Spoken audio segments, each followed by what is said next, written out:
Hello दोस्तों, welcome back to आरवीसीसी online. तो आज हम लोग सीबीएसई 10th स्टैंडर्ड के सिलेबस में एक नया लेसन शुरू करने जा रहे हैं जिसका नाम है सर्कल्स। और ये सर्कल्स को शुरू करते एकदम बेसिक से, है ना। ये चीज़ें मेजॉरिटी लोगों को पता होंगी, लेकिन फिर भी डिस्कस करना तो बनता है कि कुछ होते हैं जिन्हें नहीं पता होता है। सर्कल है, सर्कल को माना जाता है, सर्कल को पहचाना जाता है उसके सेंटर से, है ना। तो इस सर्कल को हम लोग बोलेंगे सर्कल विद सेंटर ओ, है ना। ये सेंटर है सर्कल का ओ।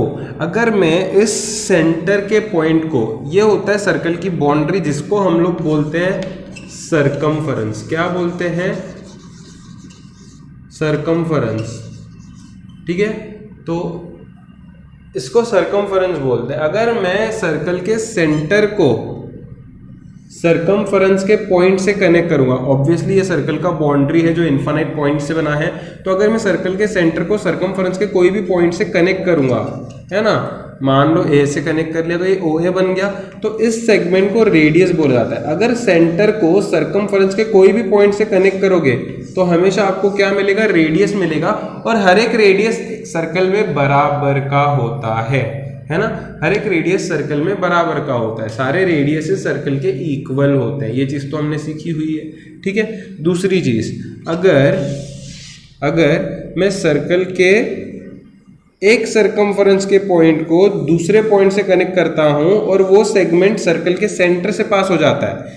अगर हम लोग सर्कल के सरकमफरेंस का एक पॉइंट सरकमफरेंस के दूसरे पॉइंट को कनेक्ट करें पासिंग थ्रू सेंटर, तो उसको हम लोग डायामीटर बोलते हैं। क्या बोलते हैं उसको? हम लोग डायामीटर बोलते हैं। अगर मैं यूं ही सर्कल के सरकमफरेंस के दो पॉइंट्स को कनेक्ट करूं लेकिन सेंटर से पास नहीं हो, तो उसको हम लोग बोलेंगे कॉर्ड। क्या बोलेंगे? Chord. Actually diameter is known as longest cord.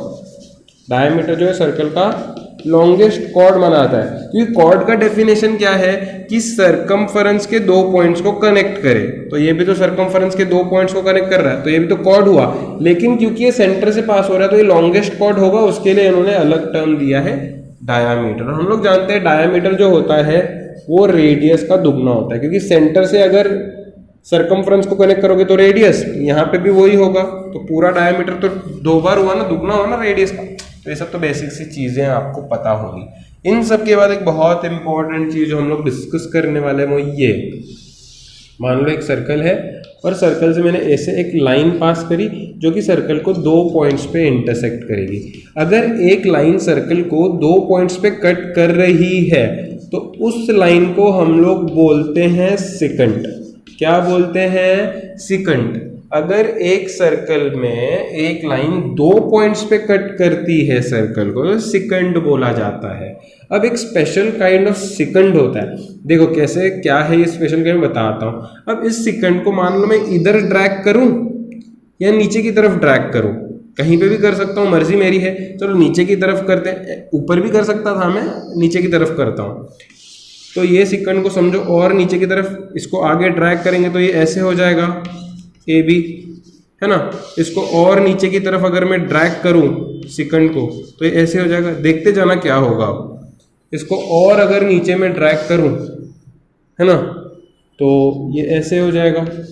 इसको और अगर मैं नीचे ड्रैग करूं तो ये ऐसे हो जाएगा। एक ऐसा पॉइंट आएगा जब ये सेकंड सिर्फ सर्कल को एक ही पॉइंट पे छू के जाएगा, जैसे यहाँ पे, है ना।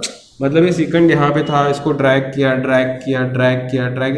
एक ऐसा पॉइंट आएगा जब ये सर्कल को दो पॉइंट पे नहीं लेकिन एक ही पॉइंट पे इंटरसेक्ट करेगा।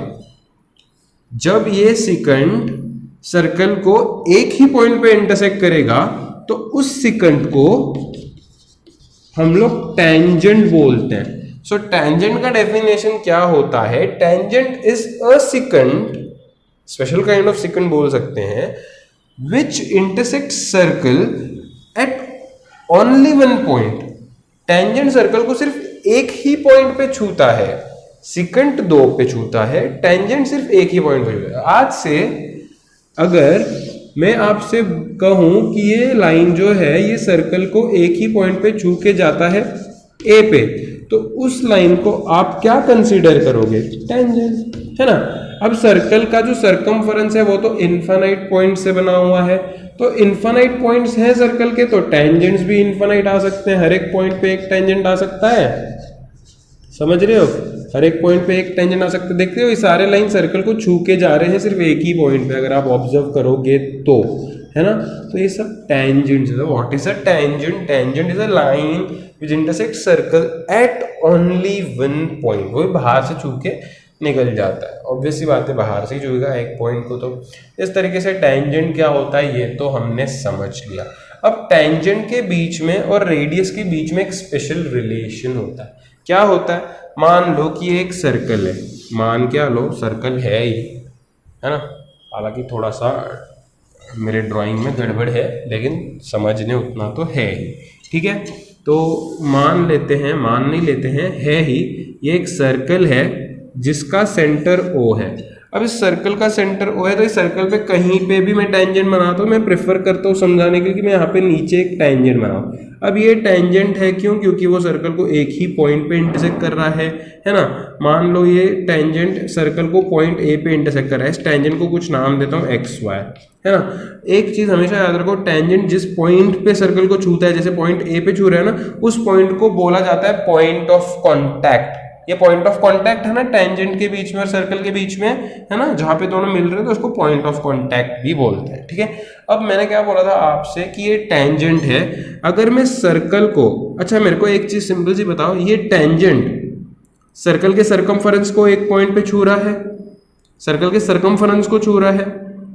अब अगर मैं सेंटर से उसी सरकमफेरेंस वाले पॉइंट को कनेक्ट करूं, तो सेंटर से अगर मैं सरकमफेरेंस वाले पॉइंट को कनेक्ट करता हूं तो उसी को तो रेडियस बोलते हैं। तो ये मेरे लिए है टेंजेंट और ये मेरे लिए है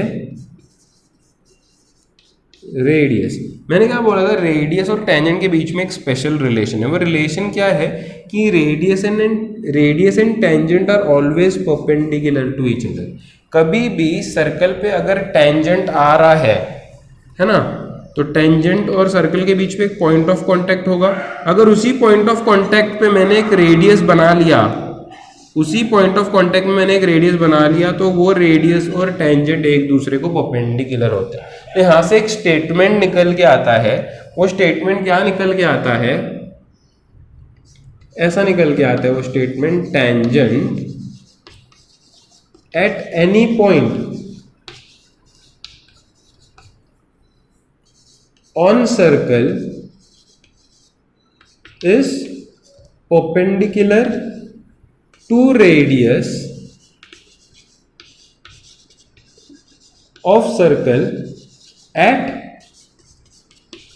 point of contact। ये बहुत इंपॉर्टेंट है। परपेंडिकुलर कहाँ पे बनता है? पॉइंट ऑफ कांटेक्ट पे, है ना। आप ऐसे भी समझ सकते हो, पॉइंट ऑफ कांटेक्ट रेडियस को, सर्कल को और टेंजेंट को सबको मिलाता है ना।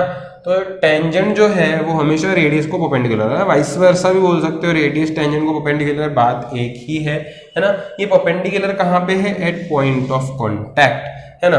अब आप बोलोगे परपेंडिकुलर तो है, आप बोल रहे हो है, चलो मान लेते हैं, लेकिन इसका कुछ प्रूफ भी होना चाहिए। इसलिए इन्होंने इस वाले स्टेटमेंट पे एक थ्योरम बना के दिया है, जो हम लोगों को भी बड़े अच्छे से प्रिपेयर करना है इस थ्योरम को। तो आइए ये सब खत्म करने के बाद, बेसिक खत्म करने के बाद इस थ्योरम को करते हैं प्रूफ।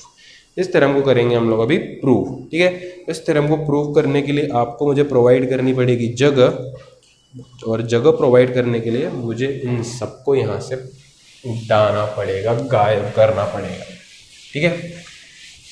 बस फटाफट से इसको कंप्लीट करके उड़ा देते हैं। आप सब समझ चुके हो टेंजेंट क्या है और सेकेंड क्या है। हम लोग सिर्फ टेंजेंट के बारे में ही पढ़ने वाले हैं, है ना। इस चैप्टर में 10th स्टैंडर्ड में हम लोग टेंजेंट के बारे में ही पढ़ने वाले हैं। तो बस इस थ्योरम को प्रूव करते हैं। सबसे पहले ना इस थ्योरम का ऊपर में स्टेटमेंट लिखता हूँ। स्टेटमेंट क्या है? स्टेटमेंट में अपने हिसाब से लिखता हूँ, टेक्स्ट बुक में थोड़ा 19-20 हो सकता है, लेकिन अपने हिसाब से हम लोग लिख ही सकते हैं हमेशा स्टेटमेंट को। Tangent at any point on circle is perpendicular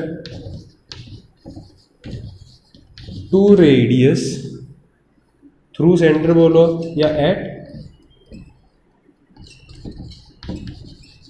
point of contact बोलता हूं। इसका मतलब ये हुआ कि टेंजेंट और रेडियस एक दूसरे को परपेंडिकुलर होते हैं। कहां पे परपेंडिकुलर होते हैं? Point of contact. चलो ये चीज तो समझ लिया है हमने कि tangent and radius are perpendicular at point of contact. मैंने आपको अभी बताया, इसी चीज को हमें प्रूव करना है। इसी चीज को प्रूव कैसे करेंगे? इसके लिए आपको एक सिंपल सा प्रॉपर्टी पता होना चाहिए। वो प्रॉपर्टी एक्चुअली हमने 9th स्टैंडर्ड में भी ट्राइंगल्स में आखिरी एक्सरसाइज के आखिरी क्वेश्चन में भी प्रूव करा था। वो प्रॉपर्टी क्या है मैं आपको बताता हूं कि हमने एक्चुअली प्रूव किया 9th स्टैंडर्ड में, है ना। मान लेते हैं कि ये एक लाइन है, इस लाइन के बाहर में एक पॉइंट लेता हूं। ये प्रॉपर्टी आपको आनी चाहिए थ्योरम प्रूव करने के लिए। मान लो इस लाइन के बाहर में एक पॉइंट लेता हूं, इस लाइन को नाम दे दो, लाइन एल दे दो। एक पॉइंट ले लो, कोई भी पॉइंट ओ ले लो, है ना। अब इस लाइन से मैं एक परपेंडिकुलर बनाता हूं। मैं ना इस लाइन से, मतलब पॉइंट ओ से इस लाइन पे एक परपेंडिकुलर बनाता हूं। और इस परपेंडिकुलर के अलावा मैं क्या करता हूं, बहुत सारे अलग अलग लाइंस बना सकता हूं एल पे। ये बना सकता हूं, ऐसा दोनों तरफ बना सकता हूं, दोनों तरफ बना सकता हूं। ये बहुत अलग अलग बना सकता हूँ, इनफाइनाइट बना सकता हूँ। ये पॉइंट से कितने भी लाइन छोड़ सकता हूँ, ठीक है। मैं इसको देता हूँ नाम P परपेंडिकुलर को, इसको नाम देता हूँ मैं X। क्या नाम देता हूँ? X। अब मेरी बात गौर से सुने आप, मेरी बात गौर से सुने आप। ये तो लाइन L है, ये तो मैंने बाहर एक पॉइंट लिया था, तो मैंने परपेंडिकुलर ड्रॉप किया। अब अगर OPX को देखोगे तो आपको एक राइट ट्राइंगल दिखेगा। क्या दिखेगा आपको? एक राइट ट्राइंगल दिखेगा। एक शॉर्ट में मैं रिवीजन ले रहा हूं, ये राइट ट्राइंगल दिखेगा। राइट ट्राइंगल में ये 90 डिग्री तो यहाँ पे बन रहा है। 90 डिग्री का अपोजिट क्या होगा? हाइपोटेनस, है ना। क्या हो जाएगा? हाइपोटेनस। और मैं जानता हूं hypotenuse is the longest side of a triangle. Hypotenuse जो होता है वो लॉन्गेस्ट साइड होगा। अगर हाइपोटेनस लॉन्गेस्ट साइड होगा मतलब मैं यहाँ पे बोल सकता हूं कि OP जो है वो छोटा है OX से, क्योंकि OX क्या है मेरे लिए? हाइपोटेनस है। वैसे ही मान लो अगर इसको मैं नाम दूं Y, तो मेरे लिए अब ये ट्राइंगल बनेगा OPY। देख पा रहे हो? और 90 डिग्री के अपोजिट OY क्या है? हाइपोटेनस है कि नहीं? OY क्या है? हाइपोटेनस है। तो फिर OP जो है उस केस में OY से भी छोटा हो जाएगा। फिर मान लो यहाँ पे ले लो Z, तो आप ट्राइंगल देख पा रहे हो OPZ, उसमें OZ जो है 90 डिग्री के अपोजिट है, तो हाइपोटेनस की तरह सर्व करेगा। तो बोल सकता हूँ OP is smaller then OZ। वैसे ये तरफ भी लोगे तो 90 अगर वो तरफ है तो 90 ये तरफ भी होगा। मान लो यहाँ पे लेता हूँ A, तो OPA ट्राइंगल बनेगा। तो मैं बोलूंगा OP 90 डिग्री का हाइपोटेनस है, इज स्मॉलर देन OA। ये सारे के सारे हाइपोटेनस है ना। समझ पा रहे हो कि नहीं बात को? तो क्योंकि सारे के सारे हाइपोटेनस हैं तो OP उन सबसे छोटा होगा ना, क्योंकि हाइपोटेनस सबसे बड़ा होता है। तो इस तरीके से मैं ये चीज समझ सकता हूं कि OP परपेंडिकुलर था। अगर मैं एक लाइन को एक बाहर वाले पॉइंट से परपेंडिकुलर ड्रॉ करता हूं तो ये वाला जो परपेंडिकुलर होगा वो सबसे स्मॉलेस्ट साइड होगा, वो सबसे स्मॉलेस्ट लेंथ होगा, वो शॉर्टेस्ट होगा, है ना। आप देख सकते हो एक पॉइंट से मैं कितने भी लाइंस बना लूं, चाहे कितने भी बना लूं, छोटे से छोटा बना लूं, लेकिन वो हाइपोटेनस की तरह सर्व करेगा तो ऑटोमेटिकली OP छोटा हो जाएगा। तो यहां से मैं एक चीज समझ सकता हूं, यहां से मैं एक चीज समझ सकता हूं, perpendicular to any line from point outside the line, from the perpendicular to any line from point outside the line is the shortest distance। Perpendicular क्या है? एक पॉइंट से शॉर्टेस्ट डिस्टेंस है। है ना। परपेंडिकुलर मैंने यहाँ पे समझ लिया कि परपेंडिकुलर क्या है, एक शॉर्टेस्ट डिस्टेंस है किसी भी लाइन का। अगर मैं पॉइंट जो है उस लाइन से बाहर है तो उसके लिए वो परपेंडिकुलर क्या है, एक शॉर्टेस्ट डिस्टेंस, जो कि मैंने यहाँ पे प्रूव करा। अब आप ये समझ चुके हो कि परपेंडिकुलर शॉर्टेस्ट डिस्टेंस होगा। अब इसका उल्टा सोचो, अगर मैं आपको बोल दूं ये लाइन है और उस लाइन के लिए शॉर्टेस्ट डिस्टेंस है, तो आप क्या बोलोगे, ये परपेंडिकुलर है। समझ में आ गई बात। तो इसी फंडे को हमें इस्तेमाल करना है कि shortest distance to a line from a point is always its perpendicular. क्या समझना है, shortest distance to a line from a point is always its perpendicular. बस इसी फंडे को इस्तेमाल करेंगे कि अगर एक लाइन पे शॉर्टेस्ट डिस्टेंस में बनाऊंगा तो वो शॉर्टेस्ट डिस्टेंस उस लाइन का परपेंडिकुलर होगा। ठीक है, तो आपने क्योंकि ये चीज समझी है, मैंने यहां से समझाई है ये चीज, अब इसी चीज को हम लोग इस थ्योरम में अप्लाई करने वाले। फिर से आते हैं सर्कल्स पे। थोड़ा सा टॉपिक के बाहर चले गए थे क्योंकि ये नहीं समझ में आएगा तो आपको थ्योरम नहीं समझेगा, तो इसलिए मुझे ये चीज पहले समझानी थी। ठीक है, तो tangent at any point on circle is perpendicular to radius. मुझे बताना है कि टेंजेंट और रेडियस हमेशा एक दूसरे को परपेंडिकुलर होते हैं। तो ये बताने के लिए, प्रूफ करने के लिए, सबसे पहले तो मैं एक बढ़िया सा सर्कल बनाऊंगा, है ना, बढ़िया सा सर्कल बनाऊंगा। सर्कल पे एक सेंटर ले लूंगा। सर्कल में मैं क्या लूंगा, एक सेंटर ले लूंगा, राइट। इस सेंटर को मैं नाम देता हूं ओ। मैं लेता हूं एक टेंजेंट, मैं लेता हूं एक टेंजेंट जो सर्कल को छुएगा एक पॉइंट ए पे, है ना। इस टेंजेंट को आप चाहे तो नाम दे सकते हो, मैं एल दे देता हूं, कुछ भी नाम दे सकते हैं। तो ये मैंने ले लिया। अब यहाँ पे ना मैं ओ और ए को कनेक्ट करूंगा तो मेरा रेडियस भी बन जाएगा, है ना। मुझे बताना है कि टेंजेंट और रेडियस एक दूसरे को होते हैं परपेंडिकुलर। आप चाहो तो इसको एल नाम ना दे के यहाँ पे आप नाम दे सकते हो एक्स और वाई। ठीक है, तो मैं यहाँ पे सबसे पहले लिखूंगा गिवन। थ्योरम को समझना है, मैं लिखूंगा गिवन। गिवन में मैं क्या लिखूंगा,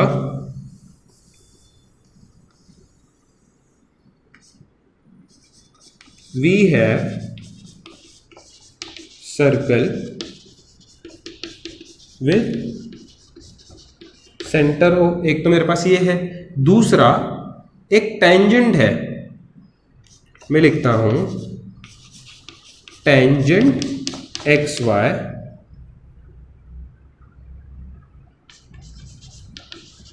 इंटरसेक्ट्स सर्कल एट पॉइंट है। लिख सकते हो ये भी। गिवन तो हर एक बंदा अपने हिसाब से लिख सकता है। ये दो ही चीजें गिवन है, टू एग्जैक्टली प्रूफ। अब मुझको क्या प्रूफ करना है, देखो मुझको प्रूफ करना है कि tangent and radius are perpendicular to each other. इसका मतलब मुझे प्रूफ करना है कि ओ ए और एक्स वाई एक दूसरे को परपेंडिकुलर है। उसको उल्टा भी बोल सकते हो, एक्स ए ओ ए को परपेंडिकुलर है। कुछ भी आप बोल दो, बात तो एक ही होगी। मैं लिखता हूं X Y perpendicular to O A बताना है। आप एक और चीज गिवन में ऐड कर सकते हो, ओ ए इज रेडियस। क्या ऐड कर सकते हो, segment O A is radius. तो ये तीन चीजें गिवन है, एक दूसरे के नीचे लिखनी है। क्या प्रूफ करना है वो भी लिख दिया है।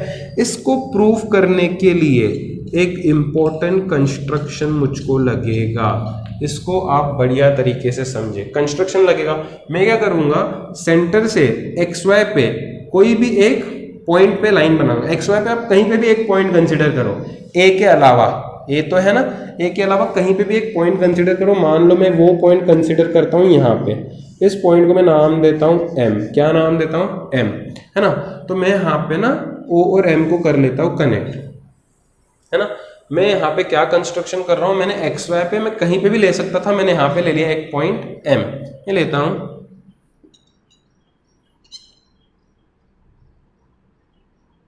मैं लिखता हूँ we consider point M on line X Y, या ऑन टेंजेंट एक्स वाई भी लिख सकते हो। We consider point M on tangent X Y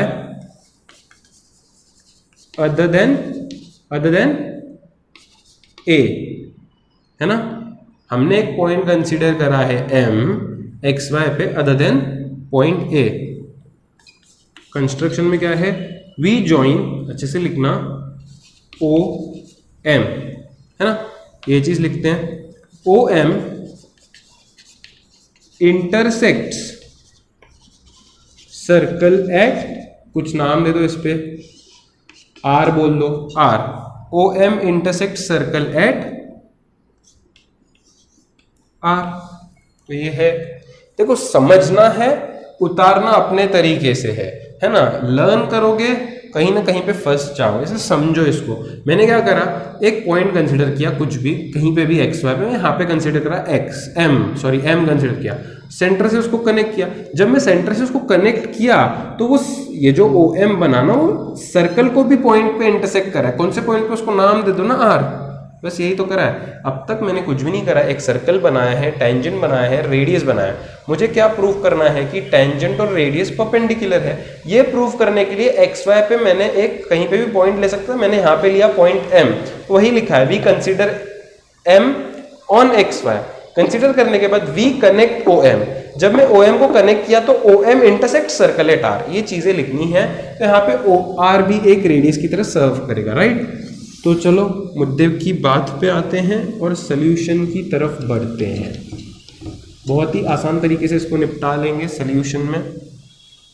सबसे पहले मैं लिखूंगा O A is equal to O are.